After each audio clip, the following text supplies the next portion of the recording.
मसँग धरौटी राख भन्ने हो भने 10 रुपियाँ हुँदैन, कहाँबाट हुन्छ? केपी ओलीजीले 10 रुपियाँको समस्या छ? समस्या छैन, यत्रो बिग्नु जनता सारा छन्, देश साथीभाइ चलाएको छन्। छ, व्यापारी चलाउँछ, तस्कर चलाउँछ, भ्रष्टाचारी पाल्ने उसै हो, भ्रष्टाचारीलाई जोगाउने उही हो। वाह क्या एक्टिंग कर रहा है। अध्यक्ष केपी शर्मा ओली, सचिव महेश बस्नेत र सूर्य थापा। एमालेमा अरूले जितोस् बरु, तर यो 3 जनाले चाहिँ जित्दै हुन्न भन्ने थियो।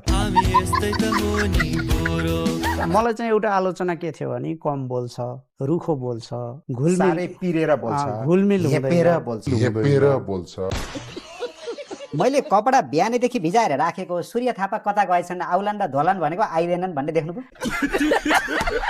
अनि तपाईँ राष्ट्रिय स्वतन्त्र पार्टीका सभापति रवि लामिछानेको त्यागलाई चाहिँ कसरी स्मरण गर्नु? आफू सभापति भएर पनि अर्को व्यक्तिलाई प्रधानमन्त्री प्रस्ताव गर्नु हो। छाती होस् त रवि लामिछानेको जस्तो, अर्को साम्बाङको जस्तो होइन भनिरहेछन्। चित्त नदुखाइकन एउटा जवाफ दिनु होला। सामाजिक सञ्जालमा मैले धेरै पढिने कमेन्ट मध्येमा त्यो देख्छु, एमाले बरु मान्छे एमाले बन्न सक्ला, होइन एमाले चाहिँ मान्छे बन्न नसक्ने भयो भन्छन्। क्या गृहमन्त्री सुदन गुरुङले दबङ शैलीमा धमाधम काम कारबाही गरिरहनु भएको छ। उहाँ एक्सन ओरिएन्टेड गृहमन्त्री। के शैलीमा? तपाईँहरूको त सातो गएर डराएर विरोध गर्न थाल्नु भयो होइन? देशमा एकजना गृहमन्त्री हुनुभएको छ, उहाँले काम गर्दै हुनुहुन्छ। उहाँले हिन्दी चलचित्र नायकको अनिल कपुरलाई फ्लप खुवाइसक्नु भयो। तपाईँहरू कहाँ हुनुहुन्छ? माथि चिलायो भनेर सबैलाई ऊ भर्काउने, भित्रबाट चल्ला मुनिबाट चल्ला छोड्ने काम गर्नु भएन। मैले भने हाम्रो प्रधानमन्त्री चल्ला चोर्न कहाँ जानुहुन्छ तपाईँ? आजको घरमा कार चाहिँ कतिवटा छ ठ्याक्कै भनिदिनुहोस् न आज। होइन, कार घरमा छ, कतिवटा छ? एउटा छ र एउटा यहाँ छ। अनि त्यसपछि चाहिँ एउटा चाहिँ त्यसमा कार चाहिँ घरमा राख्ने, साइकल चढेर सर्र हुइकिने होइन त।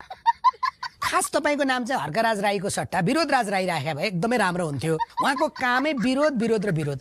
किन यस्तो छवि बनाएको? जाँड बन्छ, मान्छे बिग्रिए एमाले। मान्छेलाई एमाले बनाउन सकिएला, तर एमालेलाई मान्छे बनाउन सकिँदैन। सुदन किराँतीको स्वभाव भनेको चाहिँ माउ खाने, जहाँ गयो त्यही पाल पार्ने, जुन थालमा खायो त्यही थालमा फोहोर गर्ने। स्वर्गबाट बीपी कोइरालाले पनि गिज्जाइरहनु भएको छ अरे के भनेर गाली गरिरहनु भएको छ। पहिलो जननिर्वाचित प्रधानमन्त्री जनताको मतबाट बीपीको समाजवादलाई पोलेर खानु।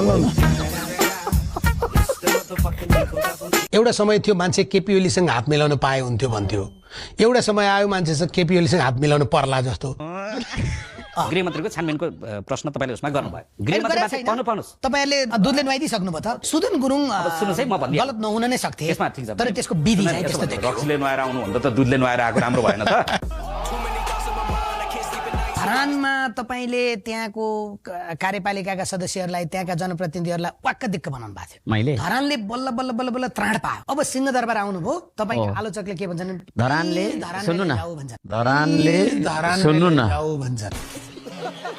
स्वयं जसले पक्रेर ल्यायो त्यही संस्थाको प्रमुखले फोन गर्दा उहाँले भोलि बिहान म काठमाडौँ आइपुग्छु भनेर भन्नुभएको छ। आखिर त्यही कार्यक्रम सकेर आउने साथीहरू पहिले आउनुभयो, उहाँलाई त धेरै ढिलो ल्याइयो। आखिर अनुसन्धान हुनु नै छ, विलम्ब कसरी भयो? त्यसबीचमा त तपाईँहरूले अनेकन माइक्रो म्यानेजमेन्ट गर्ने अवसर पाउनुहुन्छ नि त। चोचो मोचो मिलाउन पाउनुहुन्छ।